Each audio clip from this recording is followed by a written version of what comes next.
बिस्मिल्लाहिर्रहमानिर्रहीम। अस्सलाम वालेकुम। Welcome back to my channel. आज हम ज्योमेट्री का जो चैप्टर है उसको स्टार्ट करेंगे। ज्योमेट्री में सबसे पहले तो हम क्वाड्रेटरल जो है उनको डिस्कस करेंगे, डिफरेंट जो शेप्स हैं उनको डिस्कस करेंगे। उसके बाद आज मैं आपको आइडिया दूंगी, शायद इस वीडियो में जस्ट हम उन शेप्स को ही डिस्कस करें। उसके बाद उनके रिलेटेड जो MCQs आ सकते हैं उनको हम डिस्कस करेंगे और फार्मूलाज डिफरेंट क्वेश्चंस को सॉल्व करने के लिए उनको डिस्कस करेंगे। वीडियो शुरू करने से पहले एक रिक्वेस्ट है कि काइंडली अगर चैनल पे न्यू है तो चैनल को सब्सक्राइब करें, वीडियो को लाइक और शेयर करना ना भूलें। स्टार्ट करते हैं वीडियो को।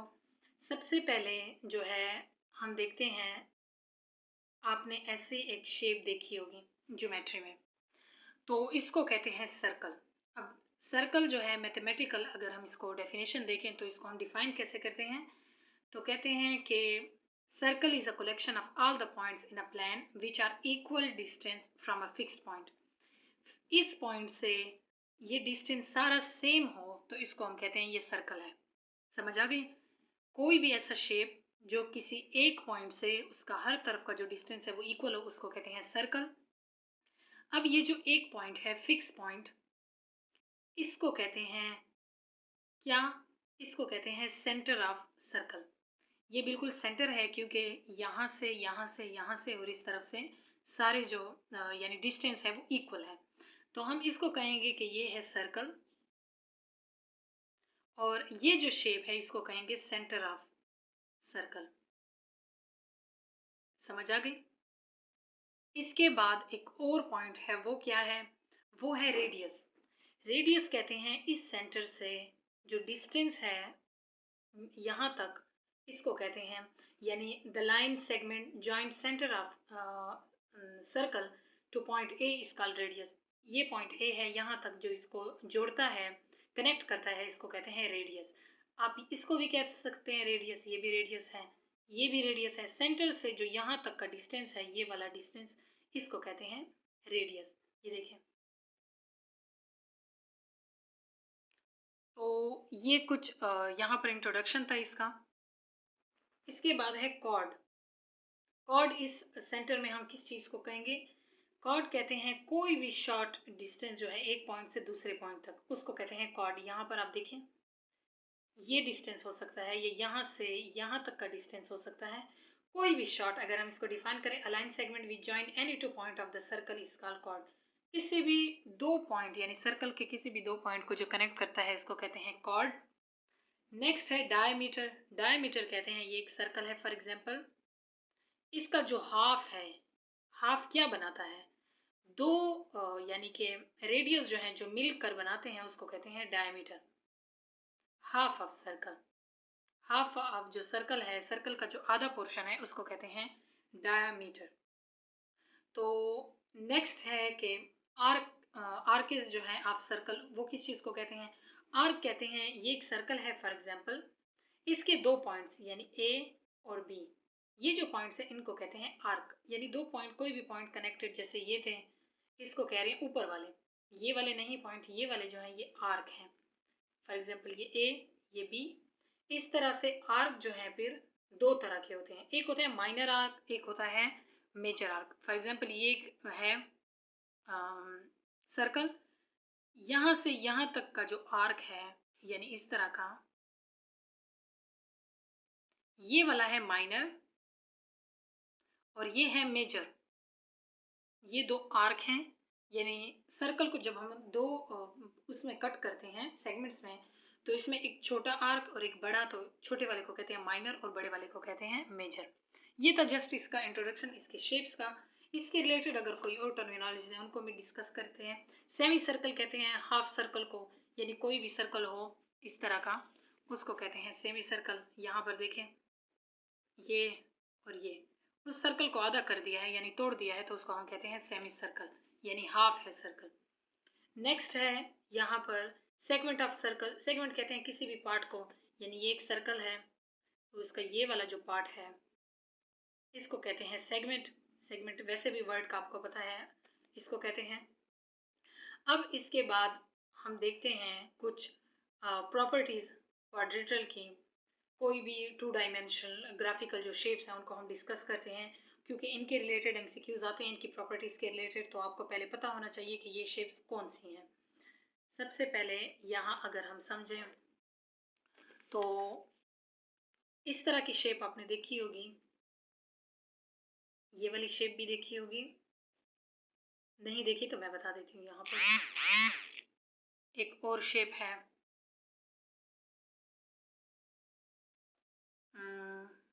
इस तरह की। दूसरा एक है इस तरह, और नेक्स्ट है इस तरह की शेप। ये शेप्स आपने देखी होंगी, नहीं देखी तो यहाँ पर मैं आपको डिटेल से बताती हूँ। वो शेप जिनके चारों साइड इक्वल हों, इसको देखें, इसके चारों साइड इक्वल हैं, इसको कहते हैं स्क्वायर। 4 साइड जिनके इक्वल हो इसको कहते हैं स्क्वायर। इसको आप देखें, इसके ये वाला साइड और ये वाला साइड ये एक जैसे हैं, और ये वाला साइड और ये वाला साइड ये एक जैसे हैं, यानी इनकी लेंथ ज़्यादा है और शेप भी इनकी एक जैसी है, और इनकी लेंथ कम है और शेप भी एक जैसी है, तो इसको कहते हैं पैरेललोग्राम। क्लियर? उसके बाद है ये वाली शेप। यहाँ पर आप देखें, इनके ये 2 साइड्स इक्वल हैं और इनके ये वाले जो हैं एक दूसरे के जो बिल्कुल अपोजिट हैं वो इक्वल हैं, तो इनको कहते हैं रेक्टेंगल। इस शेप को कहते हैं रेक्टेंगल। स्क्वायर में चारों साइड इक्वल और रेक्टेंगल में 2 साइड जो हैं वो एक दूसरे के इक्वल होते हैं। नेक्स्ट ये वाला शेप है, यहाँ आप देखें, इसको कहते हैं रोम्बोस। रोम्बोस शेप है। इस साइड को आप देखें, यहाँ पर ये थोड़ा सा चेंज है, ये वाले साइड इक्वल हैं लेकिन ये वाले साइड अपोजिट इक्वल नहीं है, तो इसको कहते हैं ट्रेपेजियम। एक और शेप है, देखें, ये वाले 2 साइड छोटे हैं और ये वाले साइड बड़े हैं, इसको कहते हैं काइट, यानी पतंग की शेप के हैं। तो ये थे कुछ शेप्स। अब आप कह रहे होंगे कि ये शेप्स तो बहुत सिंपल से हैं, इनका यहाँ पर क्या काम? इनका काम है, इनके रिलेटेड वहाँ पर आपको इस तरह के एमसीक्यूज दे सकते हैं, ये शेप्स का आपको आइडिया होना चाहिए। वहाँ पर आपको ऐसे एमसीक्यूज दे सकते हैं कि कौन सा शेप है जिसके अपोजिट साइड इक्वल है, अपोजिट साइड जो है वो पैरेलल हैं, अपोजिट साइड जो है उनके एंगल इक्वल हैं, और कोई भी एंगल जो है वो राइट एंगल नहीं है। तो ये पैरेललोग्राम की बात हो रही है। अपोजिट साइड इक्वल, ये देखें, अपोजिट साइड जो है वो एक दूसरे के पैरेलल, और अपोजिट जो एंगल्स हैं वो भी इक्वल, लेकिन कोई भी एंगल राइट एंगल नहीं है। तो इस तरह के आपको एमसीक्यूज दे सकते हैं, आपने इसको समझना है। तो यहाँ पर मैं कुछ आपको बताती हूँ, तो आप साथ साथ नोट करते जाएं। इनके एक रिलेटेड जो हैं, सबसे पहले है स्क्वायर। स्क्वायर में आप नोट डाउन करें कि स्क्वायर में अपोजिट जो साइड्स हैं वो इक्वल होते हैं, चारों साइड्स इक्वल होते हैं, अपोजिट साइड जो है वो एक दूसरे के पैरेलल भी होते हैं, तमाम जो 4 साइड्स हैं वो इक्वल हैं, ये ऑलरेडी हम पढ़ चुके हैं, और तमाम जो साइड्स हैं इनके यानी एंगल्स जो है वो राइट एंगल है, यानी 90 के एंगल है। यहाँ आप देखें, 90 का एंगल, यहाँ 90 का एंगल, यहाँ 90 और यहाँ 90, राइट एंगल कहते हैं जो 90 का एंगल बनाते हों। नेक्स्ट है पैरेललोग्राम। पैरेललोग्राम में अपोजिट साइड इक्वल हैं, अपोजिट साइड जो है वो पैरेलल हैं एक दूसरे के, अपोजिट एंगल भी इक्वल हैं, लेकिन कोई भी एंगल जो है वो क्या नहीं है? राइट एंगल नहीं है। यहाँ पर देखें, ये राइट एंगल नहीं है, 90 का एंगल नहीं बना रही, ये भी 90 का नहीं है, ये भी 90 का नहीं है, और ये भी। नेक्स्ट है रेक्टेंगल। रेक्टेंगल में अपोजिट साइड इक्वल हैं, ये देखें, एक दूसरे के अपोजिट इक्वल और ये अपोजिट इक्वल। दूसरी इसकी खास बात क्या है कि अपोजिट साइड्स अगेन पैरेलल हैं एक दूसरे के। दूसरा, अपोजिट एंगल भी इक्वल हैं, जो एंगल इसका है वो इसका भी है, जो इसका है वो इसका भी है, और तमाम जो एंगल्स हैं वो राइट एंगल भी हैं। इसको देखें, ये राइट एंगल है, ये राइट एंगल है, ये भी और ये भी, यानी 90 के एंगल बना रहे हैं। रोम्बस में अगर हम देखें तो तमाम जो चारों साइड हैं वो इक्वल हैं। दूसरी इसकी खास बात है, अपोजिट एंगल्स भी इक्वल हैं, ये वाला एंगल, ये और ये दूसरे के इक्वल एंगल्स हैं। कोई एंगल भी राइट एंगल नहीं है, यहाँ पर कोई भी 90 का एंगल नहीं बना रहा, और तमाम जो साइड्स हैं वो एक दूसरे के पैरेलल हैं। इनको आप देखें, ये और ये सारे पैरेलल हैं। ट्रेपेजियम में यहाँ पर देखें तो एक पेयर जो है अपोजिट साइड का वो पैरेलल है। इसको देखें, 4 एंगल्स जो हैं वो डिफरेंट हैं, क्योंकि यहाँ मैंने ऑलरेडी आपको बताया था कि ये साइड तो इक्वल है लेकिन ये वाली साइड इक्वल नहीं है। जब एक ही साइड इक्वल ना हो तो इसका एंगल चेंज हो जाता है। यहाँ जो एंगल है वो यहाँ नहीं है, यहाँ मोर देन 90 है और यहाँ 90 से कम है। यहाँ पर भी मोर देन 90 का एंगल है और यहाँ 90 से कम है। तो एंगल जो है वो डिफरेंट हैं तमाम चारों, और अपोजिट साइड जो है वो इक्वल नहीं है। अपोजिट साइड सिर्फ ये वाले दो इक्वल हैं, ये वाले इक्वल नहीं है। तो ये था ट्रेपेजियम में। काइट में अगर हम देखें तो पेयर ऑफ साइड जो है वो इक्वल हैं, यानी ये दोनों इक्वल हैं और ये दोनों इक्वल हैं। साइड्स जो है वो नॉन पैरेलल हैं एक दूसरे के। ये जो अपोजिट सामने वाले साइड्स हैं ये पैरेलल नहीं है। दूसरा, एक ही पेयर यानी जो है वो इक्वल है एंगल का। अगर हम देखें ये वाला और ये वाला, ये एक दूसरे के, यहाँ अगर हम देखें अपोजिट में, सॉरी ये दोनों नहीं, ये वाला, एक ये वाला और एक ये वाला, ये दोनों एक दूसरे के सेम हैं। तो ये थे इनके यहाँ पर कुछ करेक्टरिस्टिक्स। ये ज़रूर आपने जहन में रखना है। ये वहाँ पूछ सकते हैं कि एक शेप है जिसके चारों साइड जो है वो इक्वल हैं बट उनके एंगल इक्वल नहीं हैं, तो ये कौन सी शेप होगी? तो आपने अभी जो मैंने आपको बताया है, जिसको आपने आई होप नोट डाउन किया होगा, तो आपने वो बता देना है। नेक्स्ट है यहाँ पर इम्पॉर्टेंट, बहुत इम्पॉर्टेंट 2 टर्मिनोलॉजीज़ जिनको आपने याद रखना है। मैंने पेपर चेक किए हैं, पास्ट पेपर्स। FGI में तो अभी तक नहीं आया, मे बी इस बार आ जाए। ईटा में ये आ चुके हैं, यानी क्योंकि ये कम्पिटिटिव टेस्ट से पेपर जो हैं कोर्स एक जैसा है सारा, मैथमेटिक्स एक जैसी है, तो ये रिपीट करते रहते हैं। ये बहुत इम्पॉर्टेंट एक चीज़ है, आपने ये टर्मिनोलॉजी में भी पढ़ी होगी। कन्वेक्स पॉलीगॉन ये एक, और दूसरी एक टर्मिनोलॉजी है उसका नाम है कनकेव पॉलीगॉन। एक तो पॉलीगॉन जो है उस शेप को कहते हैं जिनके यानी डिफरेंट वो साइड्स हों, एक तो ये उस शेप को कहते हैं। फिर पॉलीगॉन भी 2 तरह के होते हैं, एक रेगुलर होता है यानी जिनके चारों साइड जो है वो रेगुलर हों, एक डेफिनेट शेप में हो, और अगर चारों साइड जो है और उनके एंगल्स इक्वल ना हो तो वो जो है इरेगुलर पॉलीगॉन होता है। जो मैंने अभी बताया उसका मैं यहाँ बता देती हूँ। यहाँ ये शेप देखें आप, चारों साइड इक्वल और चारों एंगल जो है वो एक दूसरे के इक्वल, तो ये है रेगुलर पॉलीगॉन। इरेगुलर में ये देखें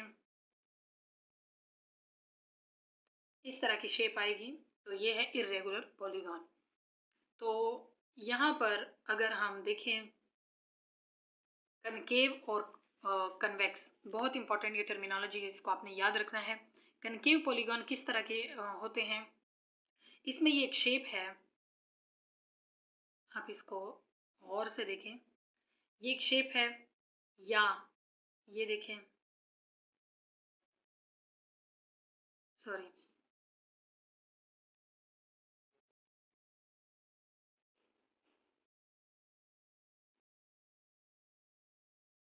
ये एक शेप है।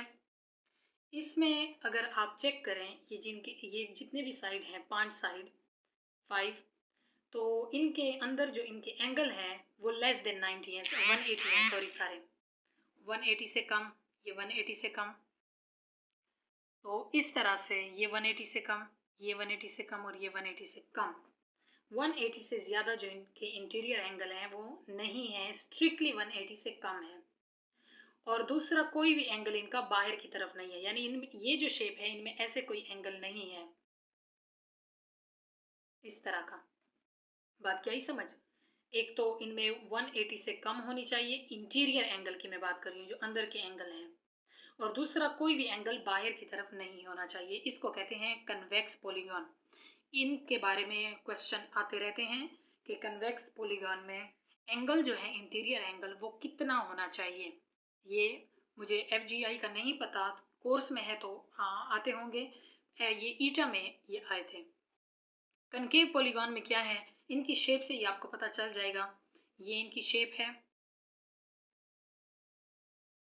इस तरह की, ये कोई स्ट्रिक्टली नहीं है, बस मैं बता रही हूँ कि इस तरह के इनका कोई इरेगुलर शेप होती है। इसमें क्या है कि कोई एक एंगल, यानी मिनिमम कोई एक ही एंगल इंटरनल जो है वो 180 से ज़्यादा हो।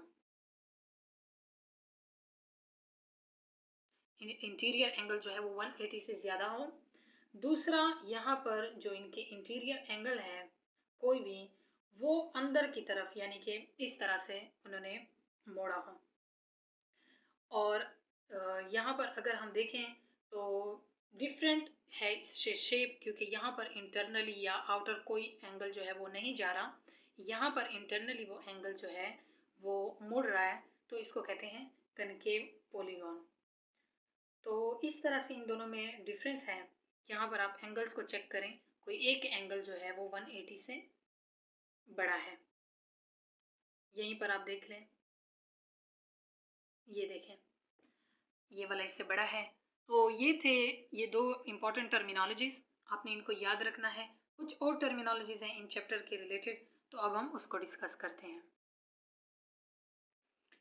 नेक्स्ट, ये बहुत इम्पॉर्टेंट कुछ यहाँ पर शेप्स हैं पॉलीगॉन्स की, तो इनको आपने समझना है और इनको बिल्कुल भी इग्नोर नहीं करना कि ये तो शेप्स हैं, हम ऑलरेडी पढ़ते आ रहे हैं कि ट्रायंगल क्या है, क्वाड्रेटर क्या है, पेंटागन क्या है।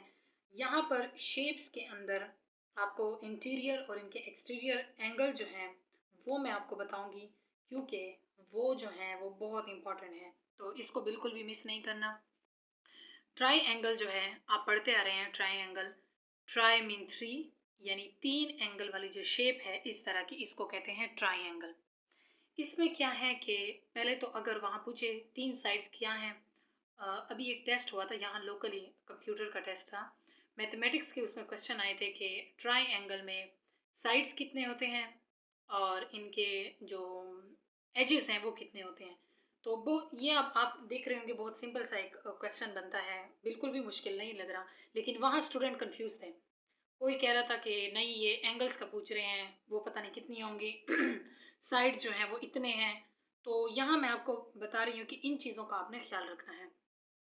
साइड्स यहाँ पर तीन साइड्स हैं, साइड की अगर हम बात करें तीन साइड्स हैं, और अगर हम वर्टेक्स की बात करें तो तीन वर्टेक्स हैं यहाँ पर, वर्टेक्स भी तीन हैं, यानी जो एंगल बना रहे हैं वो भी तीन हैं।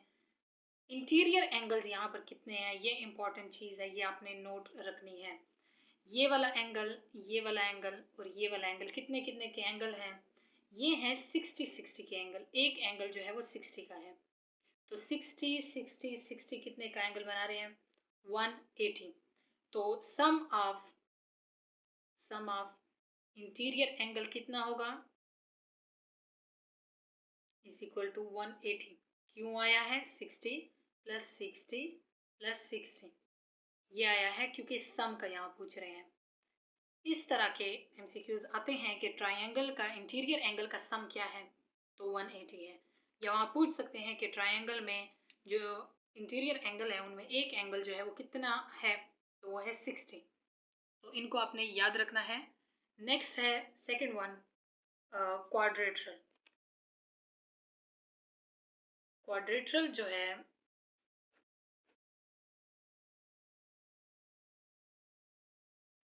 क्वाड्रेटरल जो है ये शेप, इनमें 4 साइड्स और 4 वर्टेक्स होते हैं, इस तरह की ये एक शेप होती है। तो इसमें 4 साइड्स होते हैं और 4 वर्टेक्स, यानी ये 1 2 3 4 वर्टेक्स। पहले तो साइड्स देखें, 4 वर्टेक्स कितने हैं, वर्टेक्स भी 4। एंगल का अगर हम यहाँ देखें तो यहाँ पर टोटल जो एंगल हैं, यानी इनका जो सम है वो 360 है। सम ऑफ इंटीरियर एंगल 360। अब 4 साइड पे 360 आप करें, कितना आ रहा है, 360 डिवाइडेड बाय 4, तो ये बन रहा है यानी 90 का एंगल। समझ आ रही है। तो एक एंगल जो है वो 90 का है, 90 और 90, तो ये बना रहे हैं 360। इंटीरियर एंगल का जो सम है वो 360 है। ये हुआ क्वाड्रिलेटरल का। नेक्स्ट है यहाँ पर क्या, पेंटागन। पेंटागन की जो शेप है, पेंटा का मीन होता है 5, तो 5 साइड की ये शेप है। ये देखें, ये छोटा सा घर मैंने बना दिया। तो पेंटागन की ये शेप है और इसको कैसे हम देखेंगे, 5 साइड्स हैं।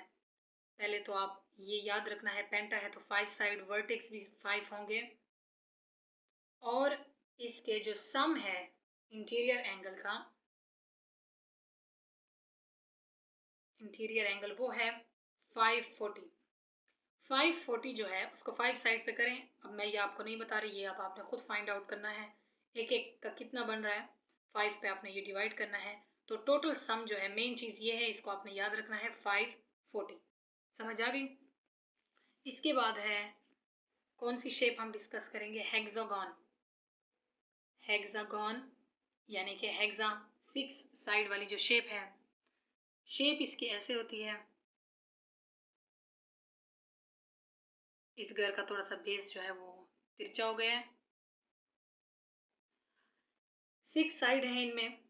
पहले तो ये आपने, क्योंकि हेक्सा है तो हमें इतना करने की ज़रूरत नहीं है, बस वर्टेक्स भी 6 है, मैं वो नहीं लेती। इंटीरियर एंगल का जो सम है कितना है, वो है 720। अब 720 को 6 साइड पे करें, आपके पास एक एक साइड का जो एंगल है वो निकल आएगा। इस तरह से आपने इसको करना है। 540 से 720 कैसे आया, ये ट्रिक है, आपने इसको याद रखना है। 180 था पहले सबसे कम, क्योंकि 2 साइड का एंगल नहीं होता। मैं आपको वो आसानी के लिए बता देती हूँ, मैंने खुद टेस्ट के लिए ऐसे याद किया था।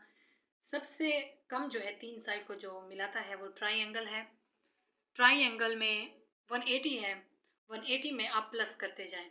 180 में थोड़ा सा और प्लस करें, 360। 180 कितना आ रहा है, माइनस जब करते हैं हम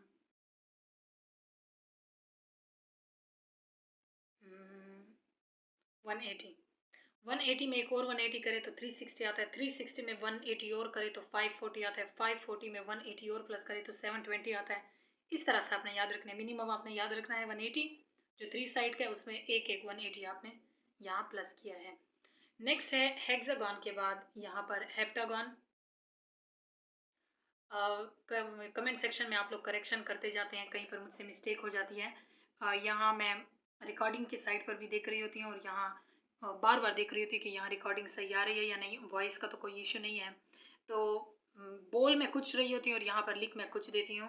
तो जहाँ पर भी आपको लगे कि कोई मिस्टेक वगैरह हुई है तो ज़रूर दूसरे स्टूडेंट्स के लिए शेयर कर लिया करें कमेंट्स में। मुझे बहुत अच्छा लगता है कि आप लोग इतना यानी गौर से देख रहे होते हैं इसको। सो हेप्टागन जो है, इसकी शेप क्या है, 7 साइड आपने करनी है। 7 साइड आप बनाएंगे। ये है 7 साइड की शेप। इसमें 7 साइड्स होते हैं और वर्टेक्स भी 7 होते हैं।